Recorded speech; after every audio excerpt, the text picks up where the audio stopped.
Good morning. We are assembled in this classroom of Sri Shivaji Education Society's Science College, Nagpur.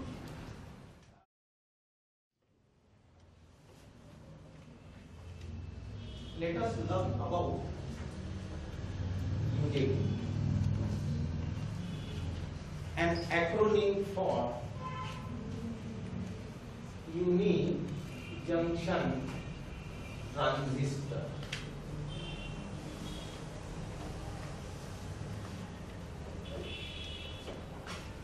As it stands, transfer of resistor, which is an action of opposition to free flow of electrons. Accordingly, we have got the value from minimum to maximum and vice versa.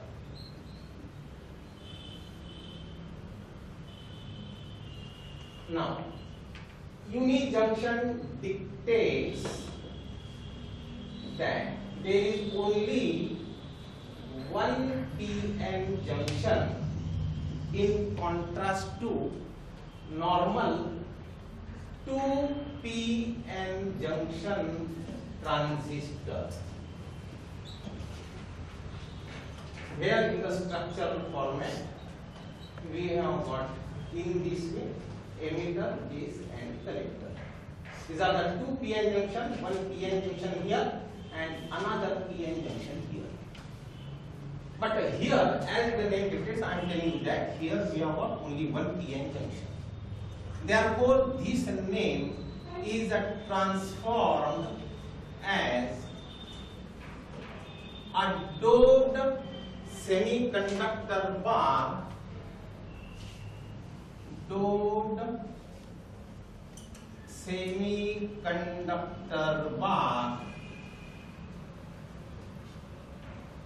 where the ohmic contacts brought out as the base 1 and base 2. From here the carriers enter into the semiconductor bar, and from here the carriers leave the semiconductor bar. We are now trying to form a single p-n junction near the base B1. Therefore, this name as it dictates, and now ohmic contact brought out to it, we call it as emitter. This structure we will look in a different angle, where this doped semiconductor bar representing a resistance called intrinsic resistance of the semiconductor bar, whose value depends on the doping concentration, and let we will put it as RBB, so that it will stand as the base B1 and here B2. Now this p-n junction that is formed in between these, we now call it as the channel, and this emitter will be looked down as a p-n junction, physically dividing the RBB into the RB1 and here RB2, in consonance with the B1 as RB1 and in consonance with the B2 as RB2, and here the emitter stands as B. So that this total resistance we now express as RB1 plus RB2.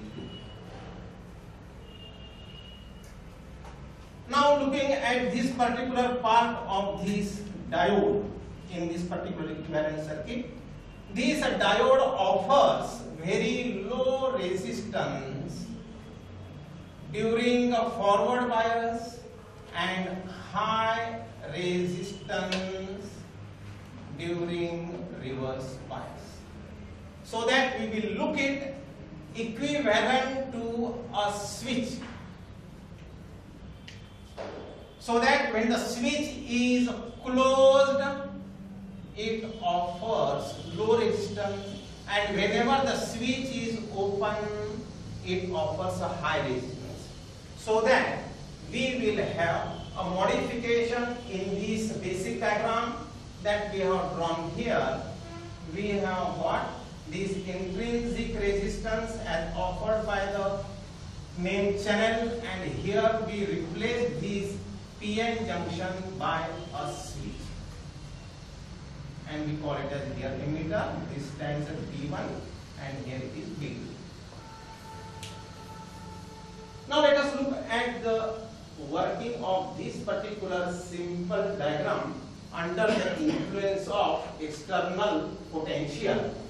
Let me connect the external potential in this way: positive part of the source, negative part of the source, and we call it as VDD. We will learn this action under two modes. When the emitter of this particular device is either floating or returned to ground. This particular part, here it is in this way, B1, B2 connected accordingly here, and now either we keep it as floating without any potential or returned to the ground. Here we already know that it is a diode. This is the P part of the diode, which is connected to a ground. Accordingly, this diode is under reverse bias condition and offers a very high resistance.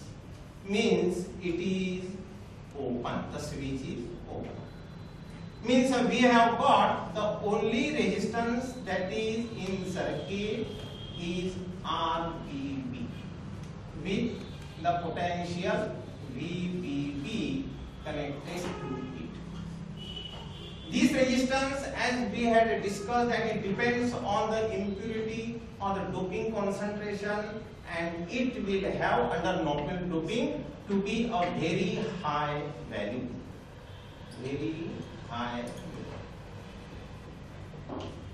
As there is no conduction current through it, then we will put down almost equal to the zero. And the device is said to be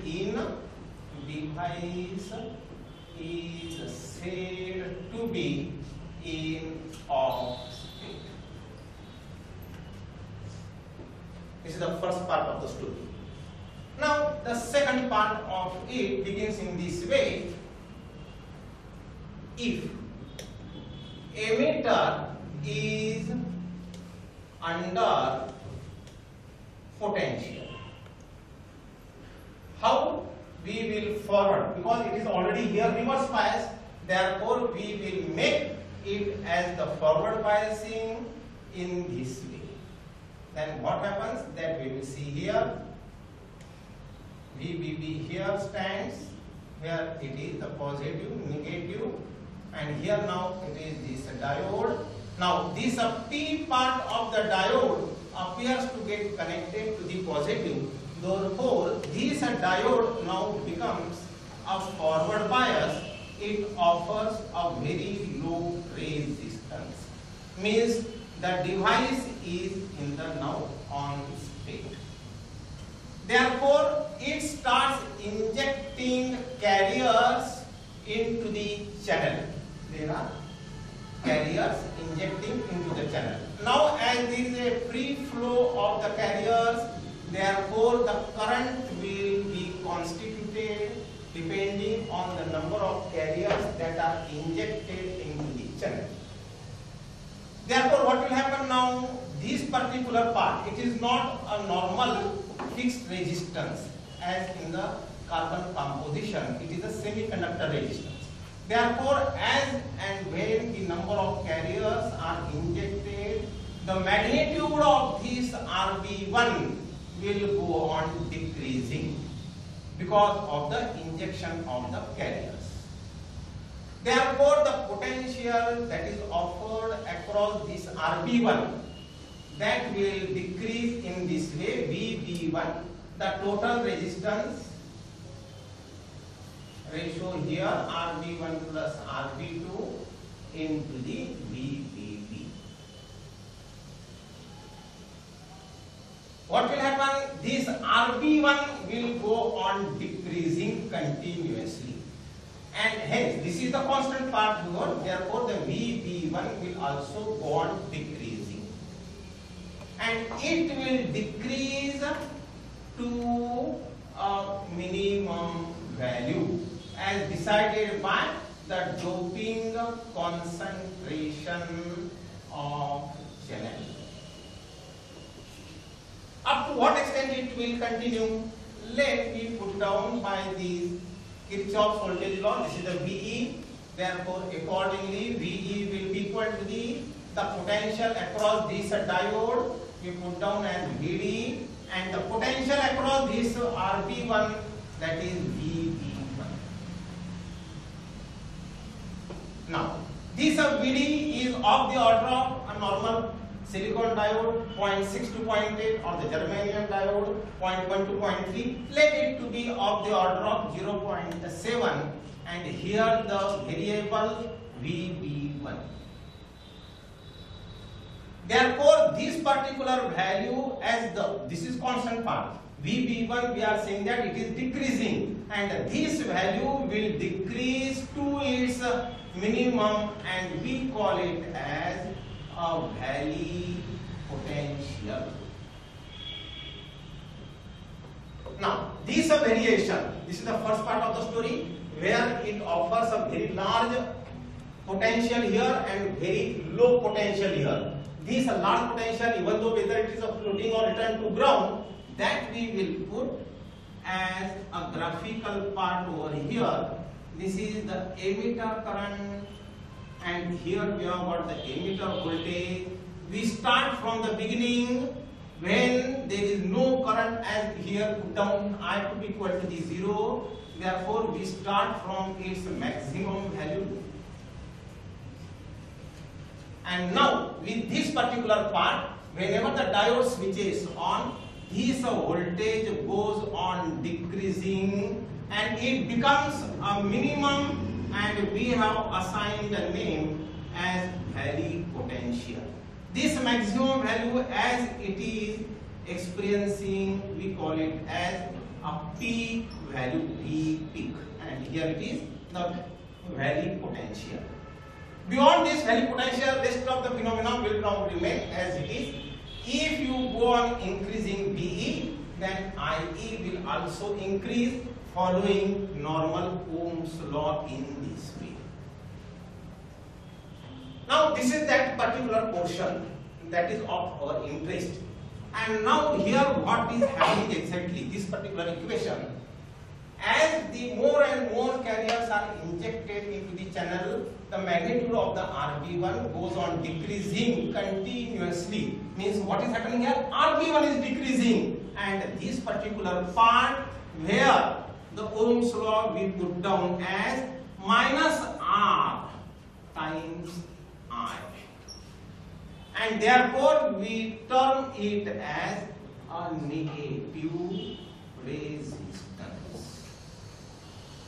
Okay, and beyond this VB, it is a normal Ohm's law. V is equal to the R into the I.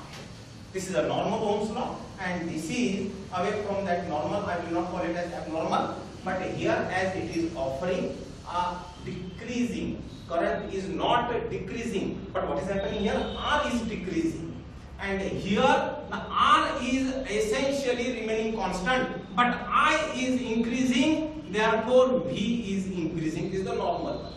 But here we observe that this R continuously goes on decreasing until it reaches to its minimum value, and this we call it as a negative resistance. Okay. Now, this negative resistance attribute of this particular UJT is reflected in various applications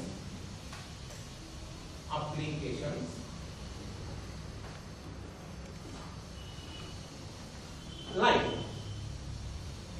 providing a clock for digital circuits, providing the time control for various devices, and a synchronizing pulse for horizontal deflection system in CRO and in controlled firing of thyristors.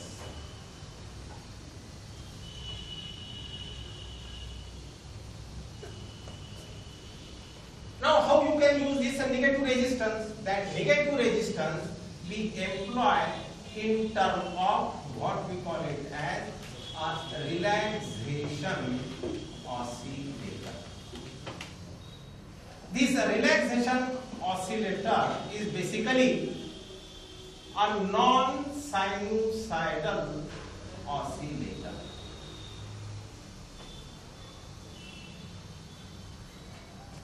Accordingly, to maintain this timing associated with this, we are requiring a time control devices like inductance, capacitor, etc.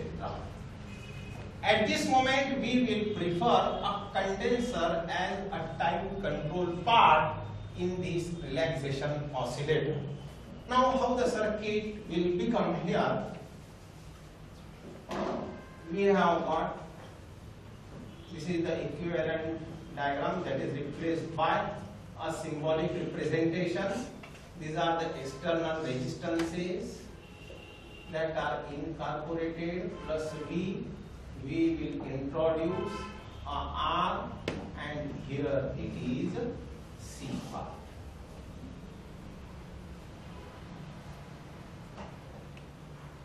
Now, how it works? Simplest one. Initially, what is the charge on the condenser? 0. Therefore, there will be no potential across the condenser. As if we are in the first part of the story, where this emitter of this device is either floating or returned to the ground. But here it appears as if it is floating. This device is not in circuit at all. Here we will put down in the dotted part here in this way. This is that device. Not in circuit. Not in circuit. The only part of the circuit here is R and C, where this R connected to C provides a charging current for the condenser derived from plus V. Now this condenser will start charging following V is equal to V0 into 1 minus e to the power minus T upon RC. Now, being the exponential part of it, we will put down diagrammatically in this way. Here it is the time and the potential across the condenser. It starts from the 0 and continues to increase charging where until it attains the applied potential VBB. Okay, it starts charging.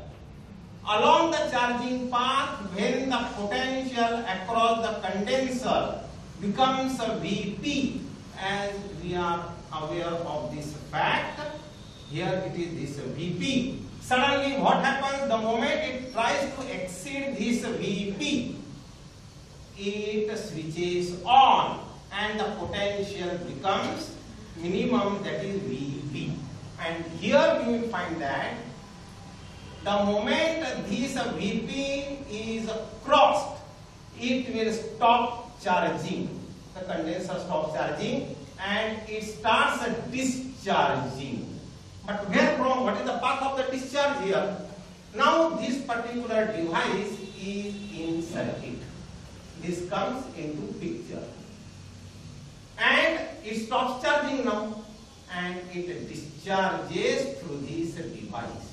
This is the discharge path of condenser. Up to what extent it discharges? Until it reaches to its minimum value, we call it as VP. This is that part VP and here VP.